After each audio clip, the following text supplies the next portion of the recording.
Hello नमस्कार जय हिंद साथियों, स्वागत है आपका प्रबल डिफेंस एकेडमी में। मैं हूं योगेश शर्मा और आप पीछे देख ही रहे हैं कि आज हम हिस्ट्री जानने वाले हैं service rifle of Indian arm forces में।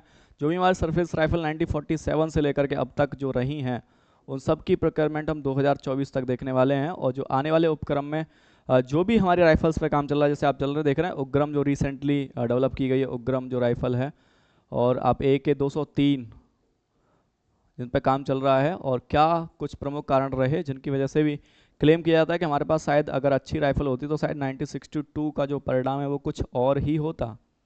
ठीक है, ऐसा बताया जाता है। बिल्कुल, अब इसमें कौन जिम्मेदार है पता नहीं। ठीक है, अब इसका जिम्मेदार कौन है, एक दूसरे पे ब्लेम करने से बेहतर है कि भैया 1962 को दोबारा होने से रोका जाए। ठीक है, जिसमें आपको पता है एक्साइज चेन जो कि Kerala 38,000 square kilometre area plus और इंटर वो करके लगभग 40,000 स्क्वायर किलोमीटर एरिया चाइना के कब्जे में है, उसको किस प्रकार से हमें वापस लेना है ये कहीं ना कहीं सोचने का विषय है। ये दोबारा चीज़ों को रिपीट ना किया जाए जो 1962 में हुआ। ठीक है, एक दूसरे पे ब्लेम डालने से कुछ नहीं होगा। जो आने वाली जो सर्विस राइफल्स हैं, उग्रम जो कि स्वदेशी डेवलप की गई है, AK-203 जो कि रसिया और इंडिया मिलकर के दोनों जॉइंट एडवेंचर से देखो ट्रांसफर टेक्नोलॉजी के तहत अमेठी के अंदर उत्तर प्रदेश की फैक्ट्री के अंदर इनको डेवलप करने का काम किया जा रहा है, जो कि अब तक की सबसे एडवांस राइफल कही जा रही है, जो कि सर्विस राइफल के तौर पे जानी जा रही है उग्रम। इसमें से आप देखें AK-47, उससे पहले इंसास, और ये सारी राइफल्स का जो ट्रैक रिकॉर्ड भारतीय सेना के अंदर रहा है, इन सब पे हम बात करने वाले हैं मेरे भाई। तो बने रहिएगा वीडियो में, चलते हैं आगे।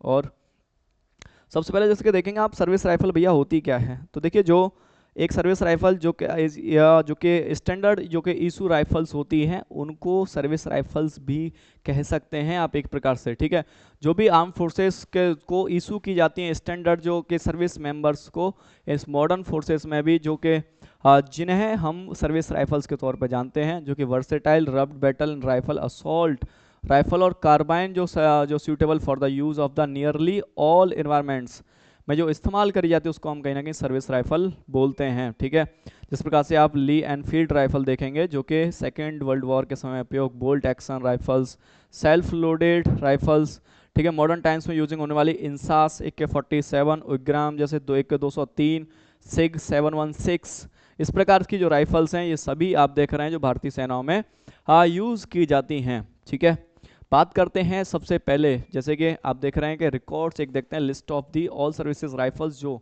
सबसे पहले 1947 से 63 तक जो इस्तेमाल की जाती थी एनफील्ड राइफल्स, जो 303 राइफल्स AK-2 जो कि आपके पास में उस समय चाइना के पास सेमी ऑटोमेटिक गन्स थी, और हम आप देख रहे हैं हम कौन सी गन से, एनफील्ड राइफल से उनका मुकाबला कर रहे थे। फिर भी मैं सल्यूट करता हूं उन वीर बहादुर जवानों को जो डटे रहे भारतीय सीमा पर और अपनी सीमा की सुरक्षा के लिए अडिग रहे, अपने प्राण न्यौछावर करे देश की सरजमी को बचाने के लिए। ये कहीं ना कहीं हमारे ब्यूरोक्रेट्स को सोचने की जरूरत है कि कब तक हम आखिर यही चीजें करते रहेंगे, कब तक आंखें मूंदे डोडो पंछी की तरह अपना सर रेत में दबाए रहेंगे और खतरे को टालते रहेंगे कि नहीं हिंदू चीनी भाई भाई, हिंदू चीनी भाई भाई का नारा लगाते लगाते हम कहाँ से किस कंडीशन पे आ गए। हमें महसूस ही नहीं हुआ कि भैया एक अच्छा इक्विपमेंट हमें कहीं ना कहीं भारतीय सेना को देने की आवश्यकता है। आज भी जब भी डिफेंस बजट थोड़ा बढ़ जाता तो कुछ लोग फिर भी आवाज़ उठाते हैं कि भैया इससे कितने स्कूल्स, कॉलेजेस, हॉस्पिटल्स खोले जाते, क्यों डिफेंस बजट पे इन्वेस्ट किया जा रहा है। मेरे भाई ध्यान रखिएगा, स्कूल, कॉलेजेस और हॉस्पिटल्स इस पर तो बजट अलग से भी आता रहेगा, लेकिन जब आपकी सरजमी की सुरक्षा ही नहीं हो पाएगी तो यकीन मानिए आप स्कूल कॉलेजों में पढ़ नहीं पाएंगे। उदाहरण आपके सामने है, तक्षशिला, नालंदा जैसी यूनिवर्सिटियां आप देख लीजिए जहां विश्व के लगभग देश ज्ञान लेने को आते थे, आज उनका कंडीशन क्या है, तो आप इसी से अंदाजा लगा सकते हैं। ठीक है दोस्तों, नेक्स्ट आप SLR राइफल्स जो देखेंगे जो कि 1963 से इस्तेमाल की गई आपके 1998 तक, जो कि सेमी ऑटोमेटिक राइफल्स थी। ठीक है, जिनमें आप अगले इसके बाद में देखेंगे जो कि एसापुर जो कि 2A राइफल्स थी 1963 से 1970 तक इस्तेमाल की गई। इसमें आप देखेंगे 7.62 × 51 mm का इसमें कार्टेज जो कि यूज़ होता था। उसके बाद बात करते हैं AKM फैमिली के और इसके वेरिएंट्स की, जो कि 1980 से लेके आज तक चल रहे हैं, जिसमें 7.62 से 39 mm के इसमें कार्टेज हमें देखने को मिलते हैं। उसके बाद इंसास राइफल्स जो कि 98 से एट प्रेजेंट तक आर्मी में सबसे ज़्यादा स्ट्रेंथ इंसास राइफल की ही है। इनकी भी कुछ कमजोरियां बताई जाती हैं, लेकिन इतनी ज़्यादा अमाउंट में ये कहीं ना कहीं आजकल हैं, पर करें तो करें क्या इसका अब, है ना, क्योंकि बेसिकली आर्मी ने जो रिक्वायरमेंट दी वो उन्होंने बना के दिया। इसके बाद फिर कहता है कि आर्मी भैया ये पसंद नहीं है हमें, इसमें कुछ खामियां हैं। पहले तो आप कुछ अपना, खैर इस पर क्या ही मतलब बोलने से। 1998 प्रेजेंट तक आप इसके बाद देखेंगे तो 5.56 इंटू 45 mm का इसमें रहेगा। उसके बाद आती है आपके यहाँ जो तेवर जो कि 21 है 2002 से लेकर प्रेजेंट तक, ये जो तेवर है ये इसे आपकी। उसके बाद 6716 जो कि यूएस मेड राइफल है, ये 7.62 से 51 mm का इसमें काटे यूज़ होता है। उसके बाद AK-203 जो फ्यूचर में इंडक्शन की बात की जाए, और उग्रम जो रिसेंटली स्वदेशी निर्मित है उग्रम, इस पे बात चल रही है, जैसे फ्यूचर में इंडक्ट कर लिया जाएगा अगर वो सारे पैमाने पर, क्योंकि उसे टेस्ट किया जाएगा और सारे पैमानों पर अगर वो खरी उतरती है तो कहीं ना कहीं भारतीय सेनाओं में उसे जगह दे दी जाएगी। ठीक है, बढ़ते हैं। सबसे पहले जानते हैं भैया, देखिए ये इनके आप चित्र देख रहे हैं, इस प्रकार से दिखती थी ईसापुर, ये है आपकी इंसास राइफल्स, और इसके बाद कहीं ना कहीं आप इंसास MK1 वर्जन, इसके बाद और अब जो आ रहे हैं लेटेस्ट AK-203 और उग्रम जो राइफल है वो भी आप देखेंगे, वो एडवांस वर्जन इसके देखने को मिलेंगे। दूसरा इसमें देखिए इंसास में जनरली पहला चीज़ तो ये जो पैलेट है जिसे स्पेशली परेड के लिए डिजाइन किया गया, ताकि इस पर जब सोल्जर्स बीट का यानी हाथ का अगर वो परसिक्यूशन दे तो एक आवाज़ जनरेट हो, इसलिए ड्रिल कहते हैं कहीं ना कहीं जंग और ड्रिल दोनों को हैंडल करने के लिए, ताकि दोनों चीज़ों को, भाई ड्रिल के लिए हो सकता था कुछ और भी, लेकिन इतने लार्ज अमाउंट में इन राइफल्स का प्रोडक्शन किया गया, उसके बाद इनमें निम्न कमियां गिना करके इसको कहीं ना कहीं दरकिनार करने की कोशिश करी गई। और आप देखिए वैली के अंदर आतंकवाद खत्म करने के लिए आतंकवादियों के पास में और AK-47 थी और भारतीय सेना के पास में इंसास राइफल्स थी। आज वैली के अंदर भारतीय सेनाओं को AK-47 दी गई है, तब जाकर के कहीं ना कहीं टेररिस्ट का, क्योंकि इंसास की देखिए कुछ निम्न कमियां, 200 मीटर तक एक व्यक्ति को नहीं मार पा रही है, यानी घायल अवस्था में व्यक्ति को छोटे कम से कम 3-4 बुलेट फायर करनी पड़ रही है, 3-4 गोलियों में एक व्यक्ति मर रहा है। आप सोच सकते हैं क्या रेंज है इस राइफल का, क्या रुतबा है इस चीज़ का। ठीक है, दूसरा आप जब इसे आपको 1990 कारगिल वॉर के समय इसे टेस्ट किया गया तो फायर करने में ऑयल स्प्रे कर रही है आंखों में, ठीक है, चौक हो रही है इस प्रकार से, तो कई निम्न कमियां इसके अंदर देखने को। वजन में आप देखिए दूसरा भी इसका ये भी हैंडल भी, जैसे पकड़ने में ग्रिप का भी प्रॉब्लम, कई सारी प्रॉब्लम्स इसके इंसास के अंदर देखने को हमें मिली। चर्चा करेंगे इन्हीं सब चीज़ों पे, बढ़ते हैं आगे। सबसे पहले इसी पे बात कर लेते हैं। हमारे पास में इसमें देखिए इसकी लेंथ जो आपको देखने को मिलती है 44.57 इंचेस की रहती है। इसका बैरल जो होता है वो लगभग आपको 25.2 इंचेस का देखने को मिलेगा। इस ये जो बोल्ट एक्शन इसका जनरली बोला जाता है, इफेक्टिव फायरिंग रेंज इसकी बात करोगे तो 550 यार्ड तक, यानी लगभग 503 मीटर तक ही मार सकती है। लेकिन रेंज इसकी है, ये मारक क्षमता क्या है ये तो कार्टिलेज और इन सब पे भी डिपेंड करता है। मैक्सिमम फायरिंग रेंज अगर बात करें 3000 यार्ड इसकी रहती है। फीड सिस्टम, साइट्स और रेट ऑफ फायर 20 से 30 राउंड्स फायर कर सकती है पर मिनट। ठीक है, ये इसकी कैपेबिलिटी। दूसरा बात करते हैं आपके पास में जो सेल्फ लोडेड जो राइफल हैं, इसमें बात करें तो इसकी लेंथ 44.5 इंचेस।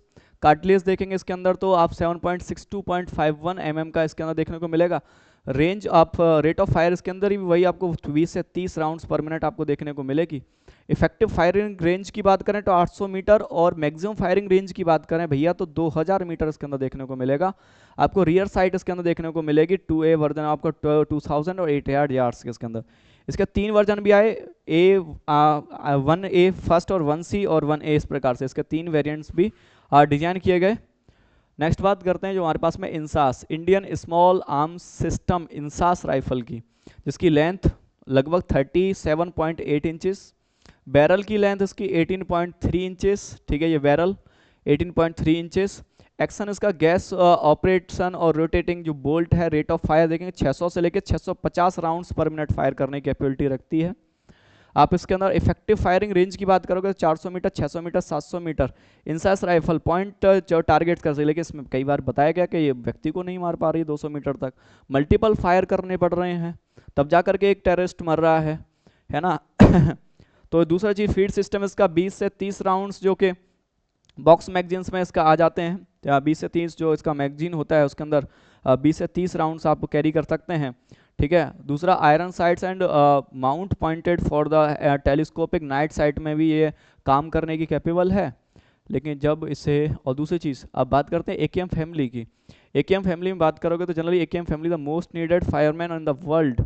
इंडियन आर्मी भी प्रिक्योर करती है इस चीज़ को, और आपको पता भी है कि वैली के अंदर भी जैसे आप देखेंगे सबसे पहले एक और चीज़, AKM जो टाइप जो राइफल्स हैं ये रसिया से आई हैं, हंगरी, रोमानिया, इजराइल में भी इस्तेमाल ये होती हैं, देखी गई हैं। AK-203 जो कि फ्यूचर राइफल है इंडिया में, जो कि बन रही है ट्रांसफर टेक्नोलॉजी के तहत, जो कि अमेठी जो कि आपके उत्तर प्रदेश के अंदर, जो कि अमेठी फैक्ट्री के अंदर, जो कि ट्रांसफर टेक्नोलॉजी के अंदर जो कि रसिया के द्वारा बनाई जा रही हैं भारत में ही, स्वदेशी नहीं का। दूसरा है तेवर जो टार जो 2.1 है, जो कि इजरायली राइफल है, जिसे हमारी स्पेशल फोर्सेस भी इस्तेमाल करती हैं। एनएसजी कमांडो के पास भी आपको गन दिखेगी, ठीक है। ये इसका जो आप डील देखेंगे $38 का डील आपको देखने को मिलेगा, जो कि हुआ था भारतीय सरकार और इजराइल के बीच में, और 2002 के अंदर 2019 में इसकी डिलीवरी हमें मिल गई। इसके बाद इसका हम इस्तेमाल भारतीय सेनाओं में लगातार देख रहे हैं। इसके बाद आती है जो आपकी सिग जो 716 असॉल्ट राइफल है, जो यूएस मेड है। इसे आपके एसएफ हो, para SF commando, Garud commando हो एयरफोर्स के अंदर, या फिर मार्कोस कमांडो हो नेवी के अंदर, ये तीनों ही इसका इस्तेमाल करते हैं, ठीक है। जो कि असॉल्ट राइफल है, और एक ये 800 करोड़ की डील यूएस के साथ हुई थी, जिसमें लगभग 70,000 राइफल्स का सौदा हुआ था, ठीक है। असॉल्ट राइफल्स का सौदा यूएसए के साथ में हुआ था, ठीक है। इसको चाइना जो टेरर एक्टिविटीज़ है जम्मू कश्मीर के अंदर भी इसको दिया गया है सेना को, ताकि वो मिलिटेंट से अच्छे तरीके से निपट सकें। इस चीज़ को AK-203 जो कि अभी रिसेंटली बात चल रही है, जिसको आपको पता भी हुआ होगा कि 27,000 रिसेंटली इंडियन आर्मी को दी भी जा चुकी हैं, ठीक है। इसके बाद इसकी बात करेंगे तो रिमेनिंग जो राइफल्स हैं वो आने वाले समय में आप देखेंगे समय समय पे इंडक्ट हो जाएंगी, ठीक है। तो 27 यूनिट्स जो देखेंगे रशियन मेड जो AK-203 असॉल्ट राइफल्स हैं वो दी जा चुकी हैं। इंडिया एंड रशिया जुलाई 2021 के अंदर 6.1 लाख जो कि AK-203 राइफल्स का जो कि मैन्युफैक्चरिंग होगी इंडिया में ट्रांसफर टेक्नोलॉजी के तहत, ठीक है। इंडो पैसिफिक राइफल्स जो कि प्राइवेट लिमिटेड है वो इसको बना रहा है। 2019 के अंदर उत्तर प्रदेश के कोरबा जो कि अमेठी के अंदर है वहाँ पर इसको मैन्युफैक्चर किया जाएगा। Advance weapons and equipment in India limited के द्वारा इसको सहयोग में भी लिया जा रहा है, ठीक है। और बाकी रिमेनिंग जितनी भी जो राइफल्स हैं वो सभी की सभी इंडक्ट कर ली जाएंगी समय समय धीरे धीरे होते हुए भी, और इनको रिप्लेस करने की कोशिश की जाएगी कहीं ना कहीं इंसास राइफल से, ठीक है। इंसास राइफल को जितने जगह ये वहाँ लेंगे जाकर के इंसास से इनको रिप्लेस किया जाएगा। उसके बाद कहीं ना कहीं भारतीय सेना इस कैपेबिलिटी में आएगी कि वो आतंकवादियों को चुन चुन करके मार सके। और अभी भी देख रहे हैं कि हाल ही वैसे आतंकवाद को कम होने की मेन वजह ये भी है कि पहली चीज़ तो सेना बिल्कुल भी चूक नहीं कर रही है, दूसरा उनके पास में एक अच्छी राइफल्स पहुंची है, इस वजह से भी वो सटीकता से, क्योंकि भाई देखते थे आतंकवादियों के पास एक अच्छी एडवांस, आर्मी के पास आप देख रहे हैं वो नॉर्मल जो भी अपनी गन है उससे भी एडवांस लेकर के आतंकवादी बैठा हुआ है, तो आप उसका मुकाबला कैसे करेंगे विदाउट बुलेट प्रूफ जैकेट। तो कहीं ना कहीं ये भी एक कंसर्न का विषय था। दूसरा आप उग्रम जो देख रहे हैं उस पर भी काम चल रहा है, रिसेंटली DRDO के द्वारा लॉन्च कर दी गई है। इसको अब देखा जाएगा, यूज़ किया जाएगा, इसमें जो कमियां होंगी उसको सुधार करके इसको भी स्वदेशी निर्मित, हम क्योंकि स्वदेशी भाई देखिए हमने इतना सारा चीज़ बनाया, लेकिन एक हमेशा क्वेश्चन मार्क रहा कि हम एक राइफल नहीं बना सके, एक स्वदेशी राइफल, एक इंडियन मेड डिजाइन बनाने में हम अनकैपेबल रहे, ये कैसे मुमकिन है भाई। तो इस चीज़ पे कहीं ना कहीं हर समय एक क्वेश्चन मार्क लगता आया था इस चीज़ को देखने के लिए, ठीक है। तो अब रिसेंटली ही इस चीज़ को भी कहीं ना कहीं उग्रम की ओर से हरी झंडी दे दी गई है ना, कि आप इसको ट्रायल में ले सकते हैं, इसको इस्तेमाल करिए, बताइए इसमें क्या क्या खामियां हैं, उनको सुधार करने का काम किया जाएगा, ठीक है। तो उम्मीद है ये वीडियो आपके लिए हेल्पफुल रही होगी भाई। मिलते हैं अगले इसी प्रकार के एक और वीडियो में, तब तक के लिए जय हिंद दोस्तों।